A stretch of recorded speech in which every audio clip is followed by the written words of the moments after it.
Jasmine Crockett didn't raise her voice. She didn't interrupt.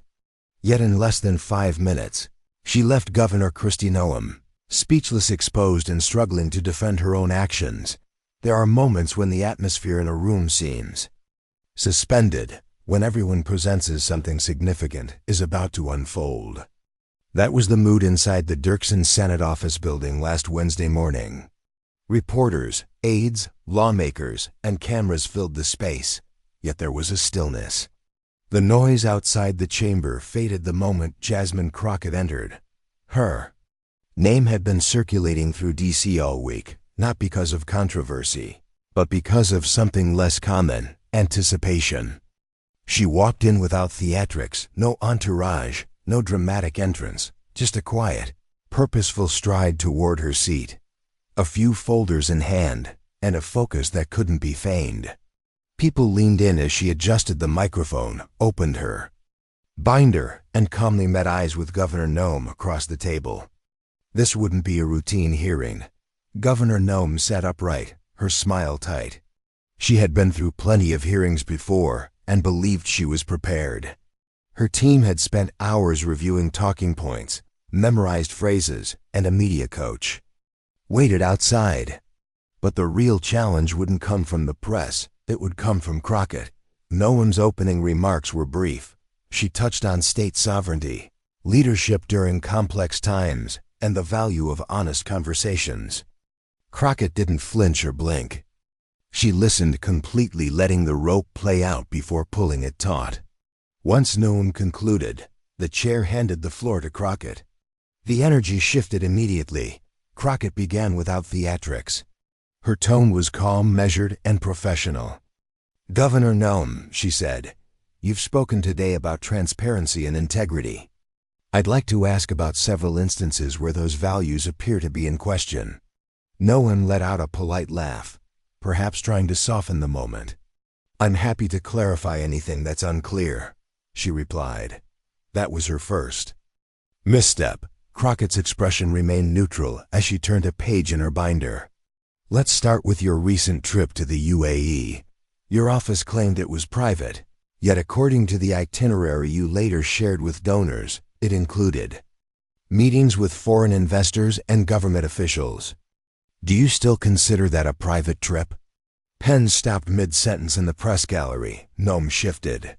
"It was a personal development trip. It didn't use taxpayer funds." Crockett kept her tone level. "I didn't ask about funding. I asked whether it was private. You held policy-related discussions abroad. That isn't personal. That's diplomacy without oversight." Noem smiled again, thinner this time. "We're in a global economy, Congresswoman. State leaders must engage internationally." Crockett nodded slightly but stayed on course. "So you agree it wasn't a vacation? It was official business?" Noem blinked. "I wouldn't describe it that way." "That's helpful," Crockett noted, making a mark in her notes. Without missing a beat, she continued. "In the weeks following that trip, 3 donors who joined you contributed the maximum legal amount to your PAC. Do you remember that?" Noem opened her mouth, paused, then replied, "I'd need to check the dates." "You don't recall who maxed out donations to your campaign?" "Not off the top of my head." Crockett leaned back, not triumphantly, but as if to say, "That's enough." There was no shouting, no grandstanding, just precision. But Crockett wasn't done. By her second question, the atmosphere in the room had shifted. What had started as a routine hearing was now unraveling, not in chaos, but in substance. This wasn't just about one trip or a questionable check. It was a collision between 2 opposing ideas of leadership. Jasmine Crockett didn't come from a political dynasty. Born and raised in St. Louis, she put herself through law school, worked in public defense in Texas, and saw firsthand how slow and unjust the system could be. She didn't raise her voice to make a scene. She raised it when it mattered. That made her dangerous in a room like this. Her questions weren't performative. They were informed by experience. She knew how people dodged accountability and how to make them stop. Kristi Noem, by contrast, had long been seen as a rising star, Media savvy, articulate, and confident in promoting values that resonated with her base. She built her image on themes like self-reliance and conservative principles. But the closer you looked, the more inconsistencies appeared. Crockett was counting on that. Governor Noem, Crockett continued, flipping through her binder again.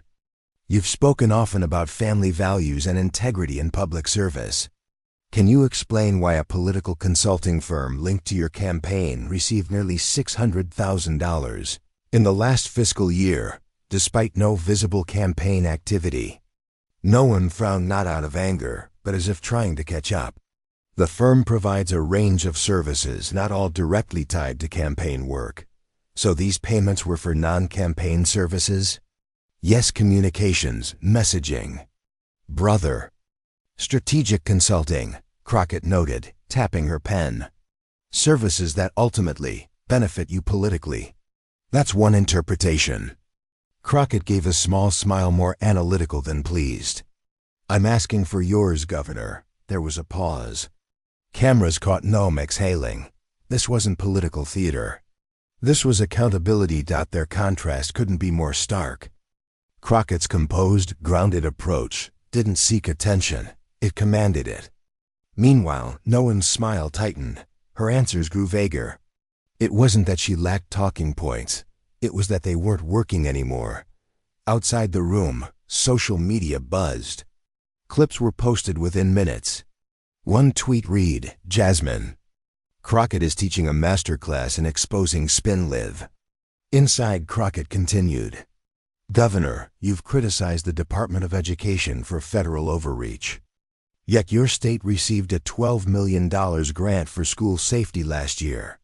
Do you believe states should reject federal funds they disagree with? Noem's tone shifted. Federal dollars come with conditions. States can accept funding and still oppose certain mandates. Did you voice opposition before or after depositing the check? A brief silence. A cough. Noem shifted again. I'm not here to debate political theory. She finally said, You're here to answer for your record, Governor, Crockett replied. That's not theory. That's accountability. The room didn't erupt. But it froze because there was nothing to add. This wasn't a viral moment, it was a professional dismantling. And Crockett wasn't finished. By round 3, Noem appeared visibly less assured. Her posture remained upright, but the ease in her voice had vanished. Her aides had stopped whispering. Now they just watched. Crockett leaned slightly forward, not to intimidate, but to close the space. No theatrics. Just facts. Governor, you've criticized the transparency of federal agencies. And yet your office recently denied 3 public records requests submitted by investigative reporters and peer requests related to out-of-state contracts signed by your administration. Does that align with your stance on transparency? Noem hesitated. Those requests were denied due to security concerns and pending administrative reviews. Security concerns over infrastructure contracts? Crockett asked. There were complexities. Who determines those complexities? Our legal team evaluates them. Crockett nodded, then opened the denial letter. This phrase, the documents requested do not serve the public interest, was that written by your legal team? Or by you? Noem glanced toward her counsel. That's part of our standardized response. Standardized, Crockett echoed. So it's used frequently. The silence returned heavier now. No shouting, just mounting pressure. Congresswoman. Noem said, clearing her throat, I don't believe this is the right forum for discussing ongoing requests. You've spoken publicly about transparency, Crockett replied. Let's discuss it here. Noem crossed her arms, a small movement, but it said more than words. Crockett's voice remained calm. You once said leadership means never asking others to do what you're not willing to do yourself. So when citizens ask for access to public records, why is your default answer no? Noem hesitated. Is that a matter of principle? Crockett asked. I support transparency, Noem answered, but not at the expense of state security or Operational efficiency. Can you cite a specific contract where disclosure would have posed a security threat? Noem flipped her notes. I don't have one on hand. Thank you, Crockett said, leaning back. Her tone never changed. It wasn't about humiliating, it was about revealing. The deeper the questions went, the more they landed. Meanwhile, phones across Capitol Hill lit up. Live streams, TikToks, Twitter threads. Not because Crockett was chasing a moment, because she was deliberate. She's not letting her off the hook. Someone whispered in a clip, and she wasn't. Crockett had prepared so thoroughly, even Noem's pivots had no exit. At one point, Noem glanced toward her aides, but there was no fix. This wasn't about optics anymore. It was about facts and the absence of answers. The discomfort in the room grew not from noise, but from realization. Crockett wasn't reactive, she was precise. And the sharpest moment was still ahead. There's always a turning point, the instant when a political event becomes unforgettable. This was that moment. Jasmine Crockett paused not from fatigue, but to let the room catch up. She flipped a page and slid a document across the table. I'd like to draw your attention to this transcript, she said. It's from a town hall you held in Rapid City 2 months ago. Noem looked down, unsure of what was coming. In that meeting, you told attendees, and I quote, "We don't accept federal overreach. South Dakota stands independent. Is that accurate?" Noem nodded. Yes, I stand by that. Great, Crockett said. Because 5 days later, she said it, that one sentence, that single moment, and suddenly the defense cracked. A silence fell, thick and undeniable, like heat shimmering above asphalt. No one interrupted. The chair said nothing. Aides remained still. Even the gallery filled with journalists, interns, and attorneys, just sat there, absorbing what had been laid bare. There was nothing to add. Crockett didn't smirk. She didn't even look satisfied. She simply placed her hands on the table and met Noem's eyes. Not with anger, not with superiority, just quiet disappointment. The hearing technically went on. More questions were asked. More speakers made their statements. But everyone in that room knew the climax had come and gone. Not with shouting, not with drama, but with a truth that couldn't be sidestepped. Outside, reporters scrambled to cut their segments. Staffers lit up group chats. Political advisors drafted responses before the clip had even fully uploaded. Online, there was no waiting. The sound bite echoed across platforms. I don't have that explanation on hand. It wasn't shocking because it was sensational. It struck because it was honest. Crockett hadn't just struck a blow, she'd revealed something deeper. And the ripple effects were still forming. By mid-afternoon, the clip had passed 1 million views. Headlines popped up rapidly. Twitter, Instagram, even Facebook all replayed the same 39-second clip from the hearing. Jasmine Crockett, steady and composed, looking Governor Noem in the eye as she admitted, plainly, that she didn't have the answer. But it wasn't just the quote that carried weight. It was the pause that followed, the stillness, the control. Crockett didn't interrupt. She didn't raise her tone. She waited, and the silence said everything. A viewer watching the live stream clipped the moment and posted it online. It spread instantly. "This is how you hold power accountable," the caption read. No hashtags, no spin, just that sentence preserved and precise. Cable networks rushed to respond. MSNBC ran at 3 times in one segment. Fox took a different approach but still acknowledged Noem wasn't prepared. One host even admitted Crockett was operating on a different level. In lecture halls, college students dissected the moment as an example of nonverbal control. On TikTok, teens who'd never watched a hearing before were lip-syncing Crockett's response like it was a scene from a legal drama. "It's your interpretation I'm asking about, Governor." Inside the Capitol, things were less performative. Crockett didn't linger. She left the chamber quietly with one aide. Reporters called out to her, but she didn't stop. She didn't need to. Her words were already playing on every screen. Governor Noem exited through a side door, flanked by aides. Saying nothing. In the following days, Crockett's inbox overflowed. Some emails praised her, others criticized her. But most recognized the same thing. People had witnessed something unusual. A leader who didn't need spectacle to command a room. Analysts broke down the clip frame by frame. Body language experts called it a masterclass. A psychologist on morning TV described it as low-volume dominance, a skill even seasoned. Lawyers struggled to master under pressure, but there was more beneath the headlines. Beyond the commentary, what resonated was that Crockett didn't look or act like the typical Washington insider. She walked into a room designed to protect those in power and calmly dismantled the illusion. She didn't pound the table. She didn't grandstand. She brought facts. And facts, it turned out, were louder than any speech. At a small cafe in Sioux Falls, two older women watched the clip over coffee. She didn't even flinch, one said. She just kept pressing. She didn't yell either, the other replied. That made her stronger. They weren't political analysts. They didn't speak in talking points. But they recognized the truth.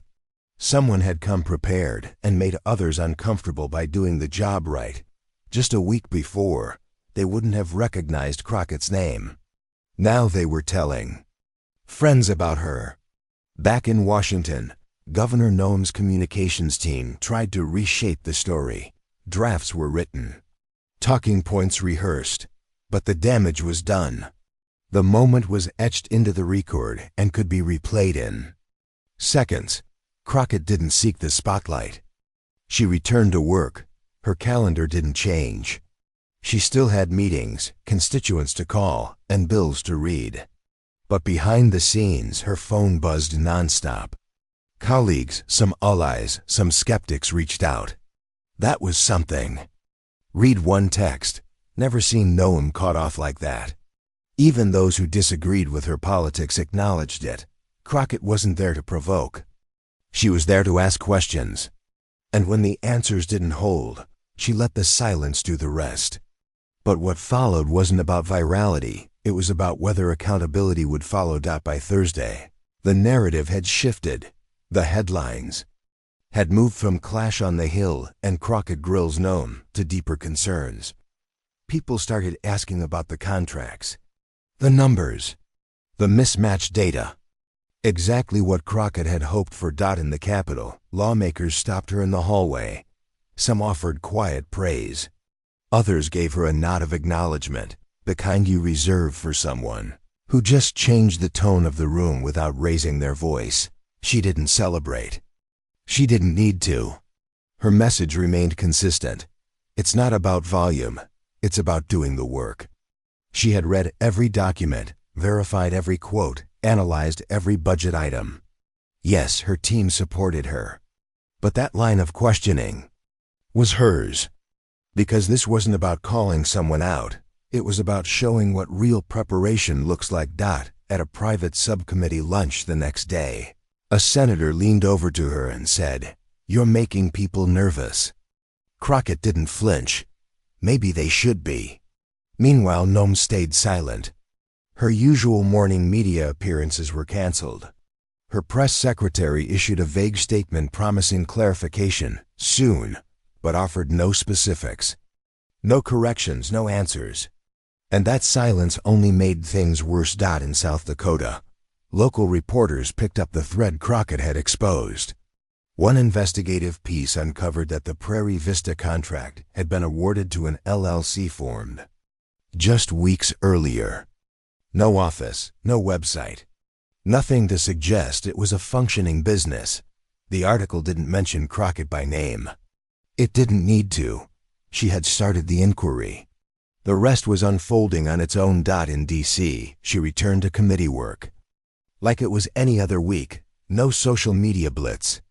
No late-night show appearances. Just more budget meetings, policy discussions, and constituent calls. But one phrase followed her wherever she went. I don't have that explanation on hand. It was no longer just a quote. It had become a symbol of evasion, of broken transparency, and of what it looks like when someone finally pushes past the surface. In a later interview with a Dallas news station, Crockett kept her tone steady. I'm not here to embarrass anyone, she said. I'm here to make sure the people in charge know someone is paying attention. Because people are paying attention. They just need someone to ask the right questions and wait for real answers. It wasn't a sound bite. It was a challenge. In the fallout, watchdog groups filed formal requests for federal reviews of the contracts discussed in the hearing. One ethics panel began examining donor-linked appointments in state governments. A few governors quietly reviewed their own procurement processes, because the message wasn't just for Kristi Noem. It was for anyone who treats oversight as theater. Crockett walked into a room where few expected much. Instead, she pulled on threads tied to real money, real names, and decisions made behind closed doors. And now, those doors were beginning to open, but her most revealing moment didn't happen in front of cameras. It came later, in a quiet hallway, that evening. Long after the cameras were gone and the Capitol halls emptied, Crockett walked toward an elevator binder in one hand, coat in the other. She wasn't rushing. No crowd left to impress. Just the sound of footsteps and thoughts she hadn't yet unpacked. Then a voice. Congresswoman Crockett. She turned to see Representative Sylvia Boyd from Oregon, a reserve Democrat known for moderation and staying out of the spotlight. Boyd approached slowly, arms crossed, not defensively, but thoughtfully. What you did today that was real, she said. Crockett nodded. Appreciate that. Boyd hesitated. You know it's not going to go over well with some folks, right? Crockett smiled faintly. Has it ever? Boyd chuckled. Fair. They stood there in silence for a moment. Then Boyd lowered her voice. I've been here over a decade. I've seen hearings used for ego, for show, for campaign clips. But today reminded me why we even have them. Crockett's expression softened, not from pride, but understanding. It's not personal, she said. It's the job. Boyd nodded. Wish more remembered that. The elevator opened. Boyd didn't step in. She looked up once more. You made her answer, not spin, not dodge, answer.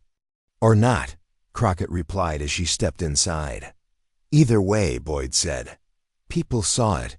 The doors began to close. Crockett gave a slight nod. Nothing rehearsed. Just a quiet acknowledgement between public servants that something had landed deeper than headlines. The next morning, Crockett's office was swamped with interview requests, morning shows, podcasts, even outlets that rarely covered her wanted a segment. Her staff filtered them. She declined most. This wasn't about going viral. It was about doing the work, but one message stopped her. No subject, no name. Just a short email from someone back in St. Louis. Watched you yesterday. Never seen someone like me sit across from someone like her and win. Thank you. Crockett stared at the screen, then typed. Wasn't trying to win. Just making sure she had to answer out loud. Back in South Dakota, the pressure continued building. More inconsistencies emerged. The legislature started asking unexpected questions. Even Noem's upcoming appearance in Des Moines was abruptly postponed. It was subtle. But the shift had begun, not because of a viral clip, but because someone had finally asked the kinds of questions that couldn't be brushed aside. And in politics, silence doesn't always mean safety. Sometimes it means the ground is shifting underneath.